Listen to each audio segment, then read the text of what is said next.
You are listening to the Horse Radio Network, part of the Equine Network family. This is episode 229 of Horsemanship Radio, brought to you by Hands On Gloves, the all-in-one revolutionary bathing grooming gloves. Horsemanship Radio is a part of the family of the Horse Radio Network. Today we have two guests on that with a combined equitation knowledge of about 110 years or more. We have Monty Roberts, and some training background from him is that he knows when to push on with the horse and when to back off. So that's going to be our guest question today that we wanted to take to him. And then also we have Nicole Chastain, her background is over 30 years in dressage. But what I like about Nicole, which was really fun, is that she doesn't matter what the saddle is, what the bridle is, even really what the breed is, but she has done some amazing things outside of the dressage world. It's an extension of the discipline into things like working equitation.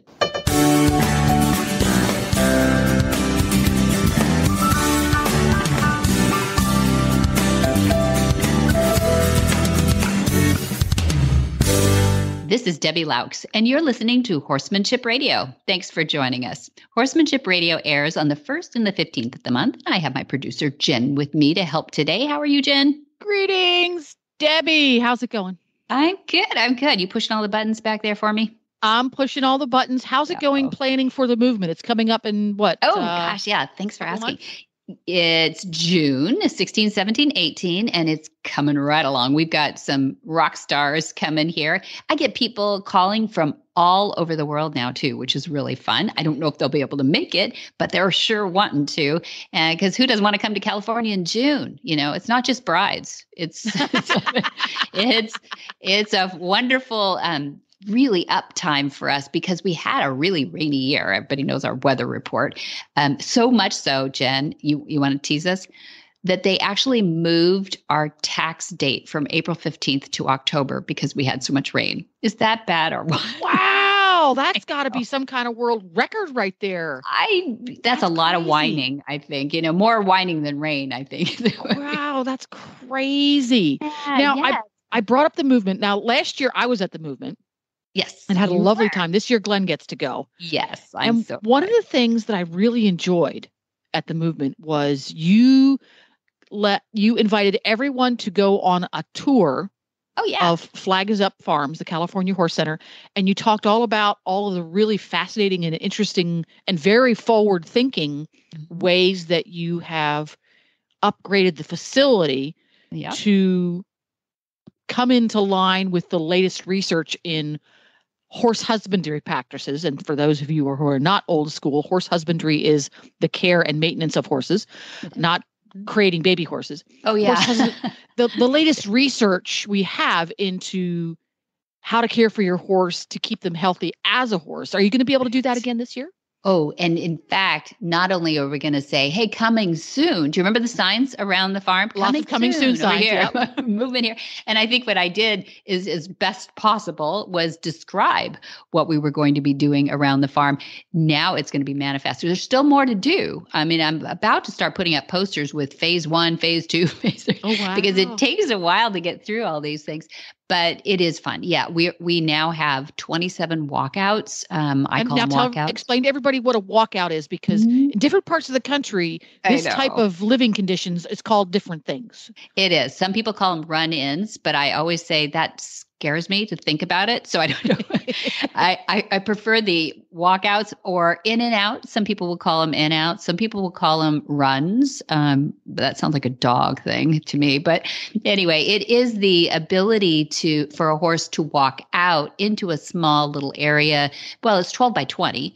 Some people house horses in 12 by 20. So the stall is, it's with a 6-inch matting in it too. And it's like walking on a Tempur-Pedic mattress inside the stall, which is they're 12 by 12, generally speaking here. And then walking out to a 12 by 20 beyond and it is also heads over the fence, which I know a lot of people are a little ooey about that. Wait a minute, my horse is going to touch noses. Yep. They're going to touch noses like real horses, you know? Yeah.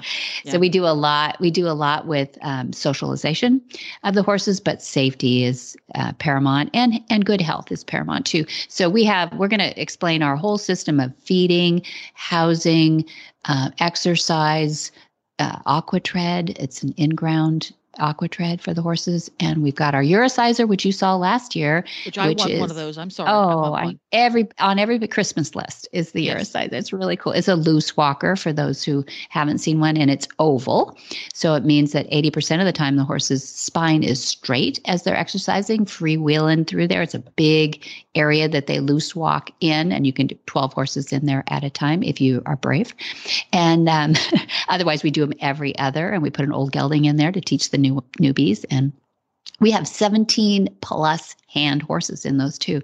So they can really stride out and stay safe. And so, all kinds of stuff like that. Oh, and we just had gotten the mountain trail when we were here last year. That was just barely finished. The paint wasn't dry yet. Exactly. And the plants weren't in it or anything yet. So it's going to look a lot more natural this year. And of course, we've had tons of people through having fun on the mountain trail now too, as we do a mountain play date every month. And we've enjoyed that. And that's actually probably got people talking more than even good health for their horses, because, we all giggle and have fun when we're on the mountain trail. Last year at the movement, people who signed up to come to the movement had the opportunity to sign up and participate out on the trail course. Will that be part of the movement again this year? It is not. Last time what we did was we did have Mark Bolander here, who is our designer and facilitator and builder and everything. And he's not coming this year. He's on another trek, but we will have participation of the transition horses on the mountain trail. So you're going to do demos. We're going to do demos out there too. That's great. And if people are brave, we might just hand them a horse, because we actually have these off the track thoroughbreds and other horses that are coming through for the adoption program, and we need trainers. So if anybody's brave enough to see if they can try their skills, the horses are brave. So, we need some brave people too. But it's actually really fun for the horses. They really, their brains get engaged in this, and they just have a lot of fun doing these exercises.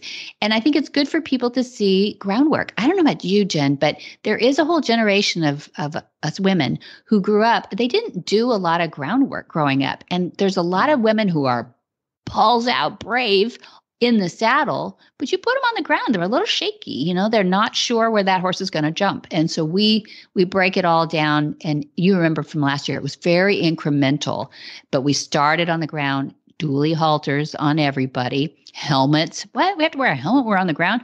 Yeah, yes. Because that head weighs about 200 pounds. So, and I think building that confidence together with your horse, he's more confident when you get in the saddle too, because now you've already walked through these and said, see, I can do it. If I can do it, you can do it. So kind of like that. I completely agree with you on all fronts.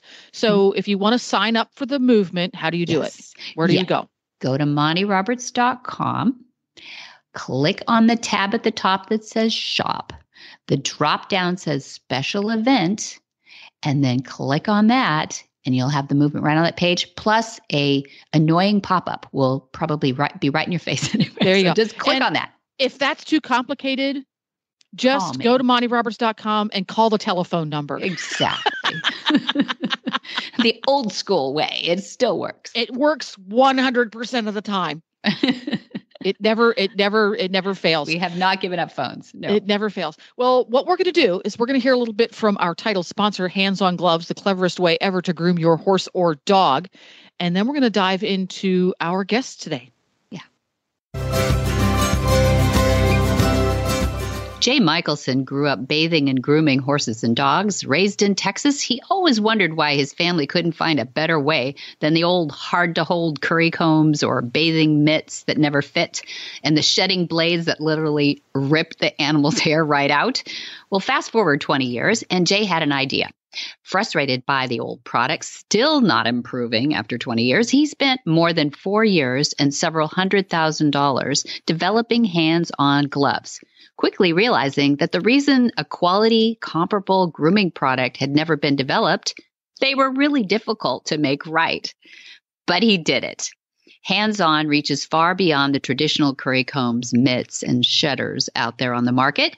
Wet or dry, the delicate gloves won't slip or fall off, providing both the groomer and the animal with more thorough and enjoyable grooming and bathing experiences. Constructed from durable, hypoallergenic, surgical-grade material, these lightweight gloves come in 5 sizes with extremely soft nodules on the fingers and palms. Trust me, Hands-On gloves are the best of all the ways out there to groom your horses, dogs, and cats. Put them on your gift list, too. Find all the sizes and all the colors at HandsOnGloves.com.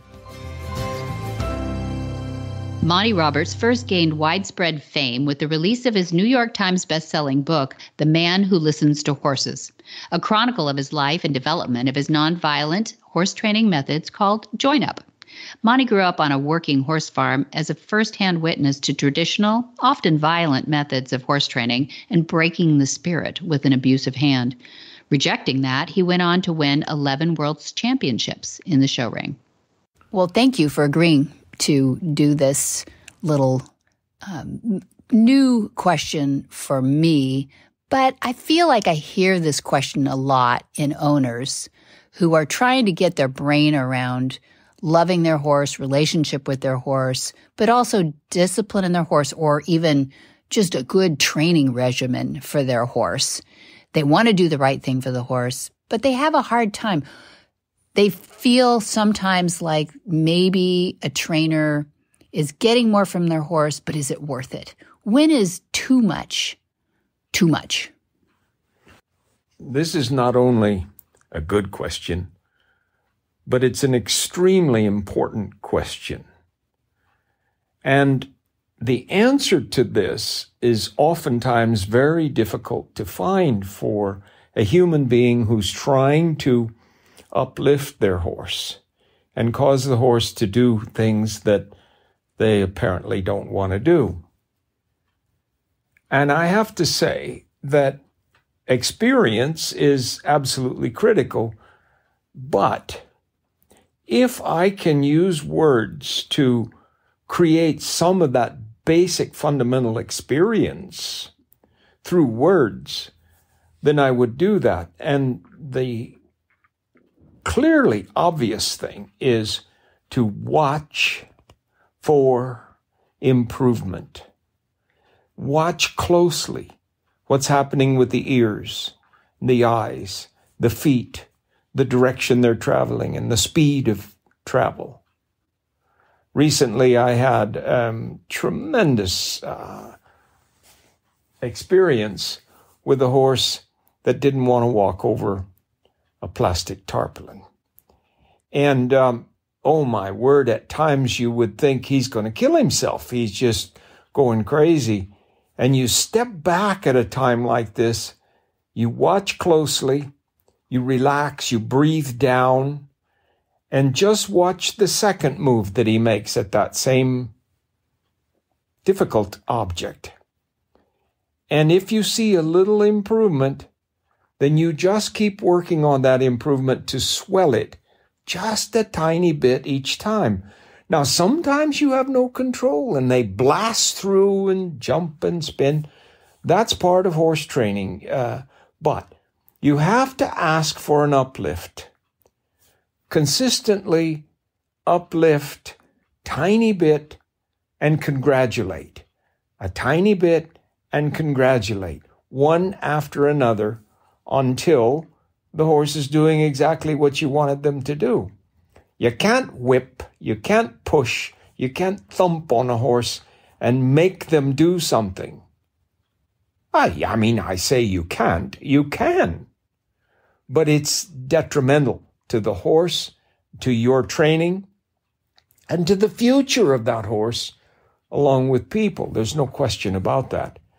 So, like walking over a plastic tarpaulin, they'll put a foot on it and then, oh my goodness, every nerve in their body explodes and they fly backwards and the thing goes, but nothing hurt. Nothing hurt. So leave the one foot and just walk back and try to get another 1 foot on. And pretty soon you will have 2 feet on.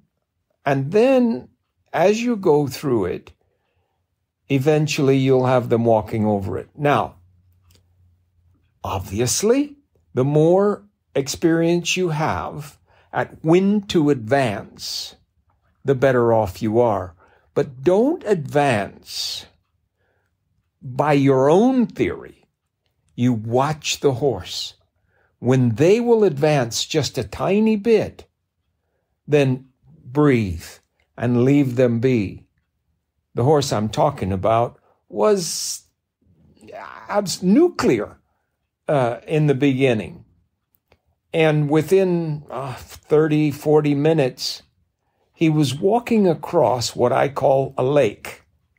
It's a big piece of plastic tarpaulin that covers 90% of my round pen, and there's a trail around it on which I put a tiny little plastic rolled up.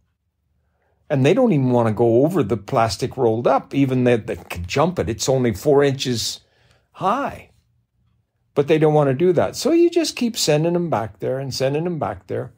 And if you place it so they want to go in that direction, that's important, because if you place it where they're going away from where you know they would want to go, it just takes longer. So you encourage them to give it a try. And within 15 or 20 minutes, he was walking over what I call the stream, which is a rolled up piece of plastic tarpaulin that opened up becomes about a 12 by 12 box stall size lake or stream that's wide, a wide stream, let's say. And in the middle of the round pen is this lake, which is 25 by 25 kind of measurement in feet. Within less than an hour and a half, this horse was following me across that huge lake. And you believe me, you would swear that his feet were on fire in those first 15 or 20 minutes, 30 minutes. You would swear you're never going to get him to walk on that plastic in the center of the round pen. And you know what? I actually began to think, maybe I'm not going to get him today. And I thought, well, that's fine. If I can't get him today, I'll get him tomorrow. And the next thing you know, when I took a breath and relaxed, he was going over the small one pretty well. So I started to unroll that. And of course, that was an uplift, and it took a little while. But then I could see that he was going over it and turning around and not bolting away from it so much. He wasn't that afraid of it. So I turned him around and sent him back the other way. And then back and forth across this little stream. Why? Because I was watching for tiny improvements. His ears forward, just looking at it. And then boop, boop, boop, bouncing over it. Aha, let's bounce over it the other direction. And then the other direction. And then the other direction. And pretty soon I put the line on his head collar or halter and turned him around toward that big one in the middle. And he happened to get, accidentally, a foot on it. And it didn't hurt him. In fact, it was bigger and heavier, and it kind of stayed down, and it didn't make so much noise. Well, within 3 or 4 minutes, he was putting 2 feet on the big one, and then 3 feet on the big one, and then 4 feet on the big one.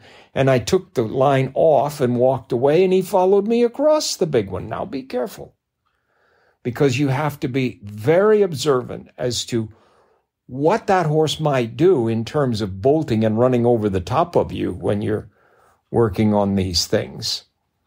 So you go at it slowly. And, you know, I say that maybe an hour, hour and a half, I had this horse walking over that big plastic. So what if it was 2 or 3 days? That's okay. If you're not comfortable and you can't breathe down and relax, quit for today and then come back and do it again. And you might do little things like roll up some plastic and put in the side of his box stall so that he can see that there and it never coils up and strikes at him or some crazy thing like that.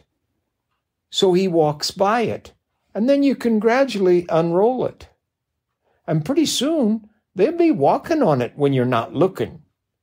And you can get some improvement that way. When I go and do demonstrations, then I have a round pen and I have to put the plastic down, and there's an audience sitting there and they expect me to get it done in 30 or 40 minutes. And I do. The reason I do is that I watch for the tiny improvements and then give them a rub between the eyes, congratulate them, and walk away. And they say, oh, that's what he wants. And then they give me a little more, inch by inch, bingity, bingity, bing. I remember this one fellow in Berlin, Germany, that bet me $50 that and he said US dollars, $50. You will never get this horse, it was his horse, to walk over that plastic. And that one was extra easy, and he was 25 or 30 minutes just walking across it. Why me? Why me? I have learned how to keep my pulse rate down, how to breathe, and how to accept tiny improvements. If it's not going well and you're tending to go backwards, that's too much. Wait, stop, think, relax. And if you're not getting there, put him away. Come back tomorrow after you've had a chance to dream about it and think about it. And talk to yourself about relaxing out there in the middle of that big plastic or whatever it is you're doing, a bridge or poles to walk over, walking through water, things like that. Think about it. And if you're not relaxed, if you're not confident that you can get it done, don't do it. Get somebody to help you. Tell somebody, I know you're a good horseman. Tell me how to relax when I do this. Tell me what to look for that's positive. Show me the little uplifts that you can stop and relax and love your horse for it. Those are the things that won't cause too much to be too much. If you stay nervous, jangled, and push and get a whip behind them, that's too much. If it requires that kind of thing, it's too much. So it's the stopping and watching for tiny improvements that's the answer to when is enough enough, and not too much too much. That's great. That's good advice. So now if somebody is using that trainer that you've advised, if they feel like they can't get it done and they feel it's a safety issue and it's important to them to have this horse walking over plastic, somebody might make a judgment call about that. But how do you interact with the trainer where you feel like you need to either follow his direction because he is going to get it done, or that uncomfortable owner who's not sure where they jump in with the trainer? Give us either the owner's perspective or the trainer's perspective. Well, here's where I get people against me and my methods, because I don't know what the percentage is anymore, but in the course of my career, I would say that in the mid-range of my career, that 95% of the trainers, when a horse wouldn't walk over a piece of plastic or through the water, would say, oh, go get me my lunge whip. Mm-hmm. Yeah. That's the end. Mm-hmm. I tell all the owners, you can simply say, no, right. I don't want to whip him to get him to do it. And you can get a horse to go over plastic with a whip. You can get him to go through water with a whip. But as he does it, he's hating you for it and trembling all over and getting ready to test you with the next thing that you do and fight the whip. remember that they are positive thigmotaxic, and that means go into the whip, go after the whip. No, force, pain, and dominance over the horse is not the answer. And if you find you have a trainer that's asking you to do that, say, thank you very much, but I'm going home now, and my horse is going with me. And you get someone that doesn't use force, pain, and domination in order to get the job done. That's great. Thank you. Good advice. They can go to your book, From My Hands to Yours, and look at if they're a reader, or go on your MontyRobertsUniversity.com and see all these various lessons that you have to attacking this issue from many different sides.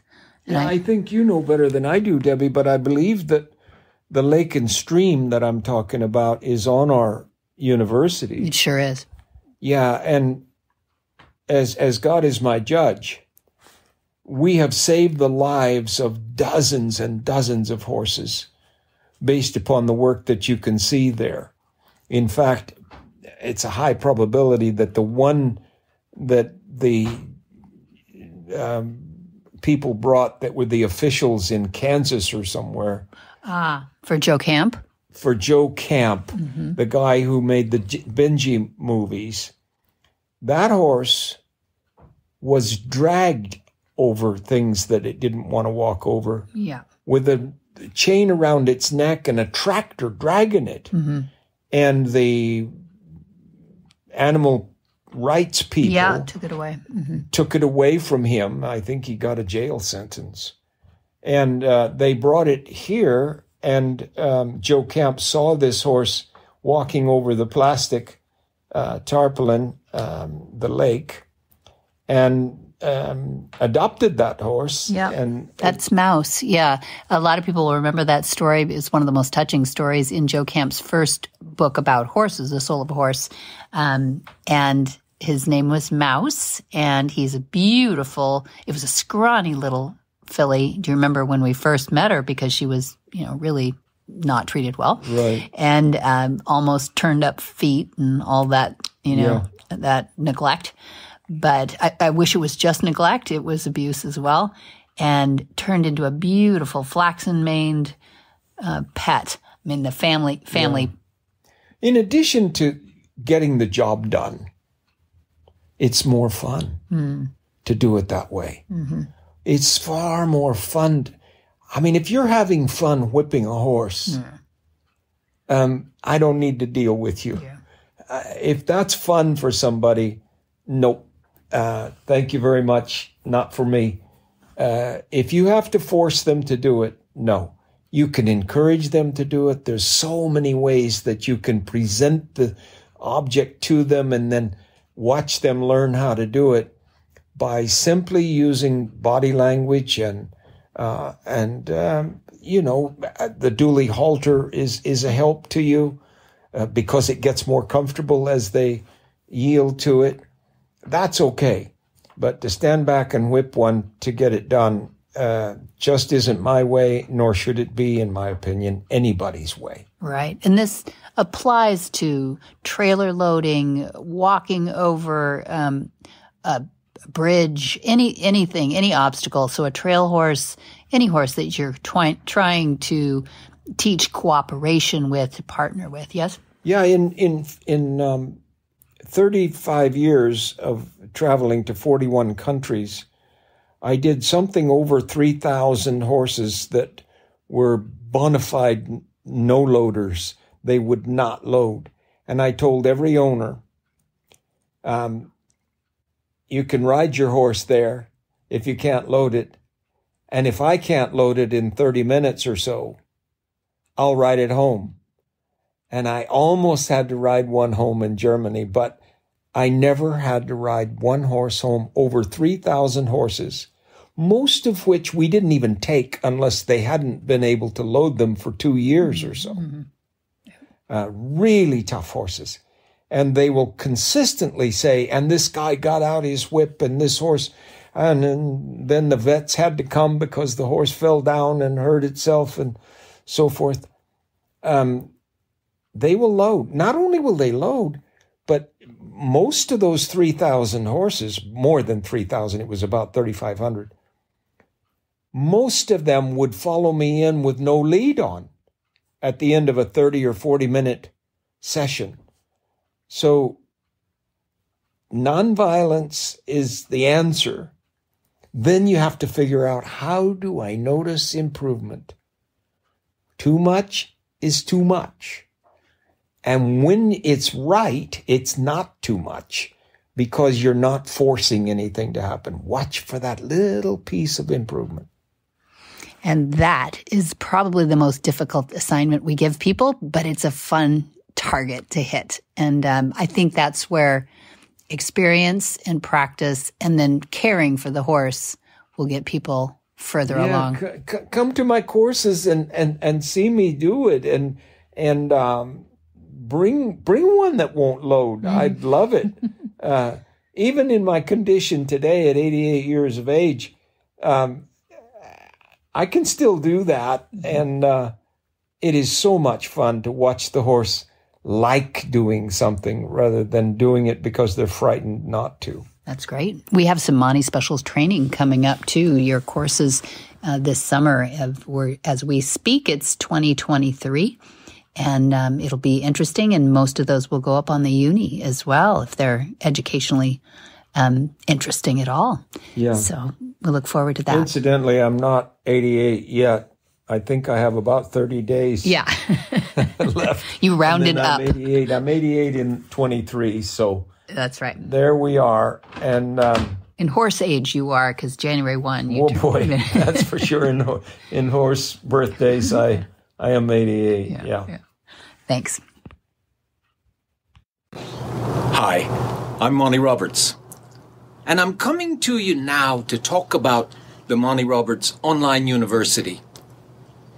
You know, there ought to be 6 months in everybody's life where they just live with their animals. I've been staying home, but 3 months now, I've been home with this virus thing, and the things I'm learning, we're bringing you a new series. What horses see, how horses see, and about horses seeing things. The online university is bringing you the last 3 years of my learning process, which I promise you is the learningest years I ever spent. The Monty Roberts Online University, you won't miss a minute of it if you get started on it. I love bringing it to you, and it's my shot to take my concepts to the next generation. Nicole Chastain has achieved USDF bronze, silver, and gold medals and is a USDF L graduate with distinction. Today, Nicole chats with us about the fast-growing discipline of working equitation and offers interesting insight from a judge's point of view. Well, I'm sitting with Nicole Chastain Price, and I'm excited to talk about something that I know very little about. So she's going to just pretend like I know nothing, and I'm going to ask, I hope not silly questions, but at least questions that might get more people even interested in working equitation. So I'm going to ask, she's a dressage trainer, so we know that she will be precise. I will be imprecise, but I'll try to make it sound as if you can do a lot with any horse that you're riding right now. I know I have a great friend named Nellie who has a little quarter horse that she's now just traipsed off to Germany with. But she was so intrigued by the Garocha pole and by the big hind end on her quarter horse that could that be a discipline for her? And she was interested. So when she got interested in it, I got interested. And then I met Nicole. And I'm glad to have Nicole sitting here too, so that I can pick her brain to know more about it, because I haven't delved into it. And I wonder if a lot of our listeners haven't either. But before you do, let's find out all about it from one of the top thought leaders, really, as a judge, right? You're pretty much involved in every part of working ec, as well as a lot of things we can talk about too, but we're going to focus on working ec today because I'm curious. Thank you for having me. Yes, I'm really excited about working equitation. It's been a growing sport in the United States since we formally started organizing in 2008. A lot of people think it's a new sport, but it's actually been around.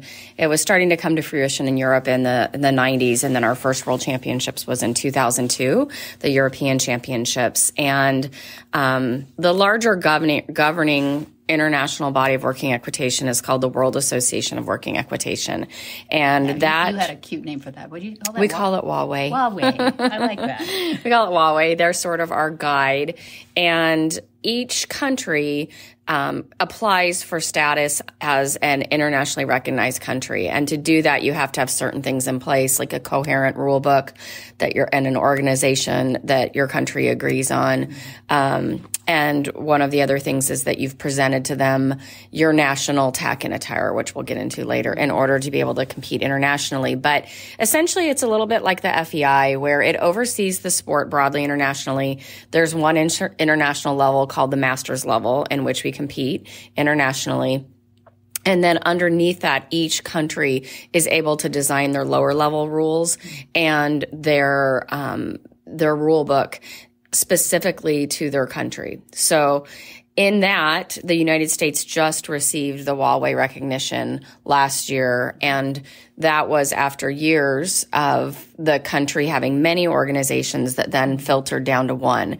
Our current national organization is called the United States Association of Working Equitation. So it's usawe.org. Wow. And it's got a great website where it explains the sport. It talks about the different phases.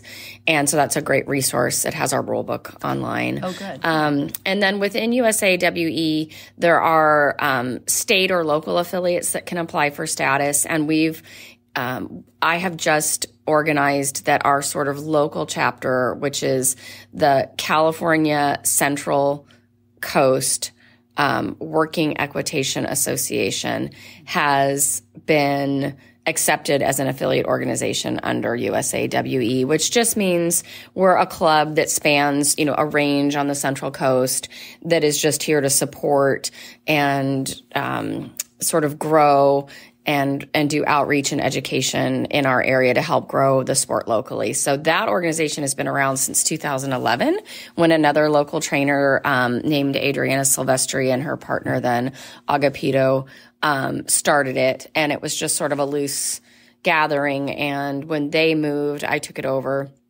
But that is sort of how working equitation is growing in areas. It's growing as grassroots. So even though it's been here for a while, since 2008, a lot of people still aren't familiar with the sport. So we're trying to work really hard within our country to grow it. And it is one of the fastest growing sports in the United States. Yeah. Yeah. I think part of equestrian sports or equestrian sports. Yeah. As a discipline.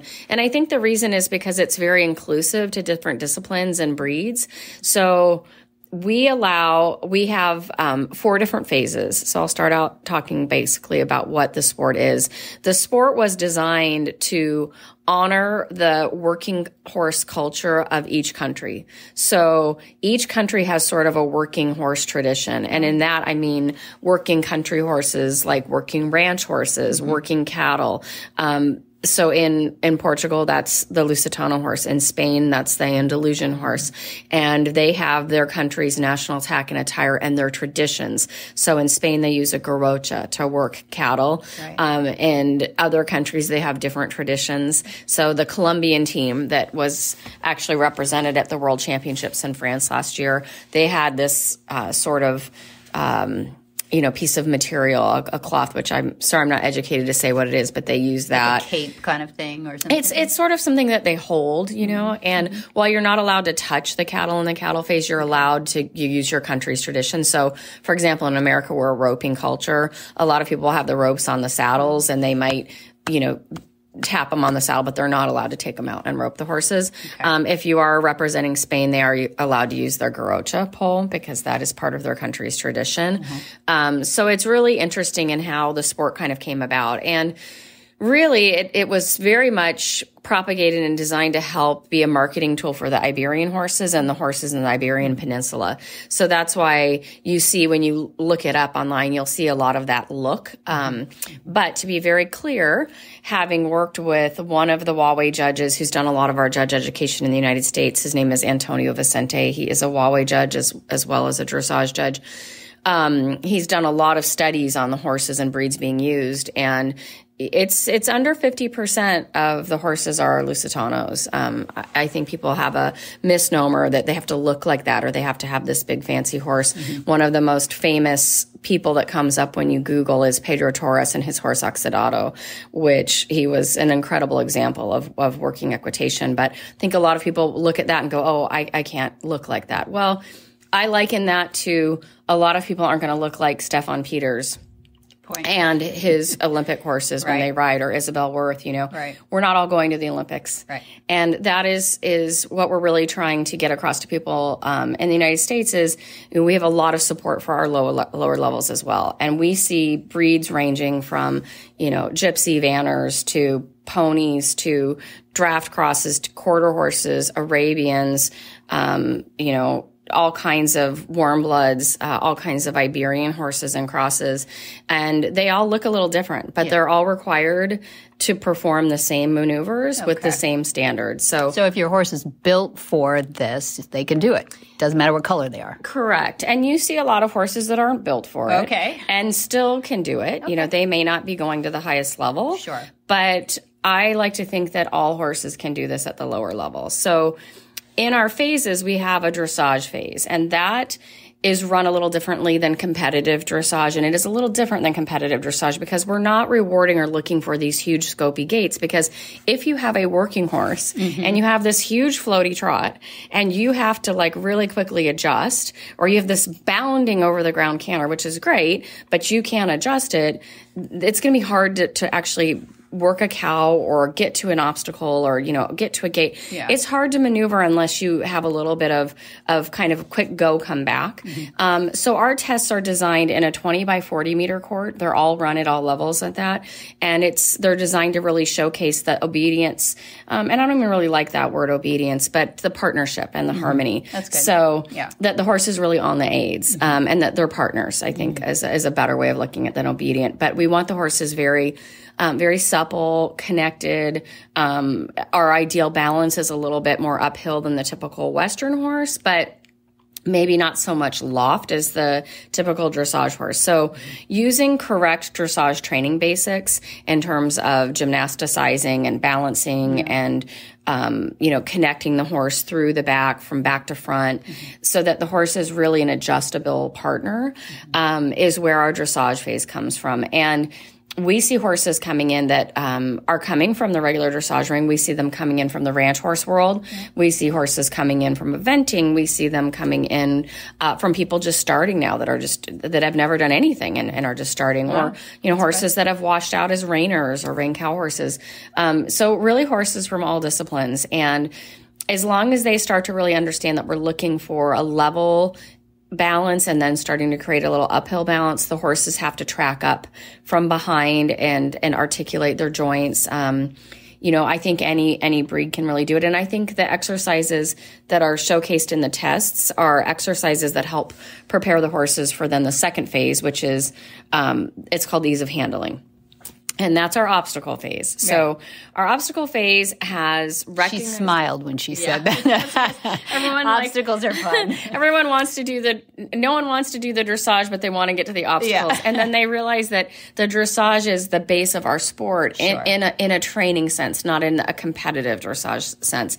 But if I were to go to the dressage part before you go to the obstacles, which are fun, would you say, fill in the blank, we just love it when we see this out in them? In the dressage phase, we just love it when we see really clear partnerships and happy horses, swinging, through the back and happy expressions and accuracy. That's what we're really looking for in the dressage phases. Okay. So, rewarding training and partnership over brilliance. And of course, if you do all of the things and you have a really lovely moving horse, your score might be a little higher, but it's because of the way the tests are designed, it kind of really levels the playing field, I think. And also where we place our coefficients, really reward training over gaits. Yeah. We have to see pure gaits. So if we see lateral walks where the walks are not pure 4-beat, or canters that become lateral in the canter because of tension in the back, and they're a little 4-beat because they're losing impulsion, that will take the scores down. I should insert quickly here, there is a concession for gaited horses. So the gaited horses right now, they do still have to have a pure walk and a pure canter, but their trot is called their intermediate, their saddle gait, whatever their saddle gait is, their intermediate saddle gait. And as long as that, we're not a breed show, so it's not my job to judge whether you're on what breed of gaited horse, but as long as you show me your gait and you maintain the gait, I judge it like that. And we do give some training to our judges for gaited horses. Not enough, in my opinion. And it's been a big discussion whether the gaited horses will stay being judged against non-gaited horses, or whether they'll have their own division. In Western dressage, they have their own division. So the requirements are the same, but they're judged against other gaited horses. We did that at first, and then I think there was some talk about them not feeling included. Then we included them. I think it's very difficult to score because it's sort of comparing apples to oranges. But right now, if you come in with a gaited horse, you're just doing your intermediate gait and you're judged, equally. And honestly, as a judge, I say most of the time where I see gaited horses lose points is not because of their gait, it's because they break gait, or their circles aren't round, or they're not bending, or, That's accuracy. Training. It's training. It's not necessarily because they're gaited. So anyway, then when we go to the obstacle phase, so here I'm smiling again, we use a lot of the exercises we had in our dressage tests to work towards the obstacles. So, symmetrical circles, consistent tempo, consistent engagement, maintaining the energy, maintaining clear bending and flexion when it's appropriate, suppleness, and then the transitions. So for example, one of the ways our obstacles differ from, like a ranch horse class or an obstacle, trail class, is that within every obstacle, we're in our point system, which I should have mentioned earlier for people that aren't familiar. In dressage, it's 0 to 10. In our obstacles, it's 0 to 10. So 0 is being like not performed, and 10 is the best. If you are going for your score, let's say you're going to our bridge. Our bridge score is going to consider the approach to the bridge, how straight you were, how balanced your transition was, the straightness, relaxation, and connection and quality of your walk over the bridge, the confidence of how your horse feels over the bridge, that it comes off of the bridge without, balance issues or tension, and that it makes a really clear, correct transition after the bridge back up to the next gait required. Okay. So all of those things are required in the bridge score. So some of them are modifiers. The most important part of the obstacle is the criteria of the obstacle. And in our rule book, we have each obstacle described. It talks about the criteria and the judging criteria and kind of what we're expecting and what things are serious faults. So, if you read the rule book, it really gives you, a very good idea of kind of what we're expecting. But we can't include everything in the rule book. So that's why it's really important to take lessons or go to clinics and stuff so you can really understand, how our approach and how, what we're looking for and how to ride the obstacle phase happens. Well, Nicole has the best voice ever for podcasting. She is good. Fascinating stuff. And I've only just gotten a little tiny taste of Working Equitation, and I really enjoy it. And I'm curious to hear what else she has to say. And we're going to have her on the next episode too. We are, because there's so much to learn about a new, it's not that new, actually. She'll tell you that it goes back to its roots in the 90s in Europe. You can just hear the delight in her voice of being able to expand outside of just that very tight dressage discipline, So the episode where we have Nicole come back will come out the 1st of May, I believe. Yes. So make sure you tune into that. And if you haven't done so already on your podcast player, make sure that you have subscribed to Horsemanship Radio. That way you won't miss it. It'll just come directly to your phone automatically. So tune in. Yeah. Whisper the language of the herd. listen, you don't have to say a word. It's time for Jamie Jennings to fetch an email from Monty Roberts' inbox and share a morsel of Monty's wisdom in a little segment we like to call Ask Monty. Leave this world a better place than mine. The magic in the language of the herd. Ask Monty Part 2. The original question was, I was just wondering if you have to use an enclosed area for join-up, as I live on a Scottish island and it is hard to get access to one. Would a small field do? Round pins have been constructed of many different materials: logs, planks, stones, or even tires. In recent years, I've seen many round pins made of solar tape. People actually tell me that once a horse is trained to the electrical tape, this works just fine. History shows that round pins, which were originally used as part of a traditional training, have varied in size over the centuries. The methods used were often brutal, and many of these structures had a solid post in the center to restrain untrained horses. I have seen sizes varying between 30 feet, 10 meters, and 150 feet, 50 meters in diameter. On my farm, Flag is Up, I built my round pens with a solid plank walls approximately 8 feet high. They are 50 feet, 16 meters in diameter. I consider this to be the optimum size for normal saddle horses of 14 to 17 hands. The factor I observe most closely in determining pen size is the capability of the horses I am working to canter, maintaining the same lead, front, and rear. Very big warm bloods may require a slightly larger diameter in order to move in a coordinated manner. For the smaller breeds, the diameter can actually come down to about 46 feet with no problem. One of the most critical aspects of a round pen is the footing, which is both important for the safety and performance of the horse. Any accepted horse show style of soil or artificial surface is acceptable so long as it offers good traction as well as good cushioning. While my walls slope slightly outward at the top, I have learned that this is not a necessity to clear the legs of the rider. A wall straight up and down will do just fine. On my travels around the world in recent years, I have worked with portable round pins. They are made of welded mesh wire so that people can see what I am doing and that the fence is straight up and down. I have dealt with more than 7,000 horses for public audiences, and whether it's not just luck, all these horses have remained physically sound through the process. It is a good idea to place the round pin in an area as free of distractions as possible. Horses will respond to educational sessions far better when not disturbed by the sight of other horses, people, animals, or other activities. A hedge around the round pin can often assist in this effort. For more of these insights into good horsemanship, go to MontyRoberts.com and click on the words Ask Monty at the bottom of the page. Where in the world is Monty Roberts? Monty is looking forward to meeting some new friends, two-legged and four-legged. In May 1 through 13, Introductory Course of Horsemanship. That is the complete intro course.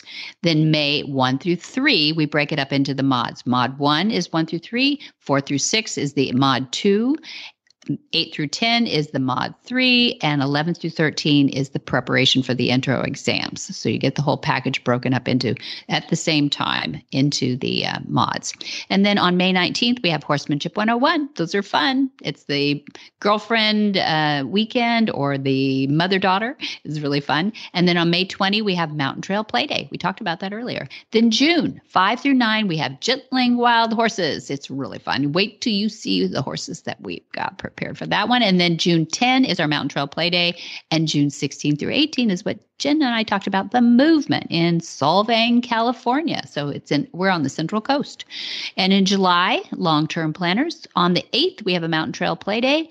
The 10th through the 14th, we have a Monty Special Training. The 15th, we have a Horsemanship 101. And 31st of July to August 4 is our Gentling Wild Horse course. That's as far as I'll take you for today. And you can find all of that and more, MontyRoberts.com. The podcast is at MontyRoberts.com. Mm-hmm. Monty's store, where you can get dually halters, DVDs, sign up for the movement, MontyRoberts.com. Okay. Monty Roberts Q&A. There's a storehouse of the questions there. The university is there. It's all at MontyRoberts.com. Debbie has very cleverly put it all in one place. Thank you very much. Yeah. Just put it all there. It's like a hay pillow. There, like a hay pillow. Monty's calendar is there. If you want to talk to a real life human being who can be helpful and kind, 805-688-6288 is where you're going to find that person. You're going to go to horsemanshipradio.com for today's links, or you can go to montyroberts.com for today's links, because the same information is right there on montyroberts.com. And we love your feedback. Where can they leave feedback, Debbie? They can leave feedback on Facebook. That's facebook.com/Monty Roberts, or Twitter, twitter.com/Monty_Roberts, and Instagram. And that's instagram.com/Monty_Roberts/. Dun, dun, dun. Thank you very much to our title sponsor, yeah. Hands on Gloves, the cleverest way ever to groom your horse or dog. And it's that season. Yeah. And MontyRobertsUniversity.com too, which is a storehouse. We have about 750 lessons on there now. MontyRobertsUniversity.com. And be sure to visit all the other great shows on the Horse Radio Network too at HorseRadioNetwork.com. Until next time, have many happy horse hours.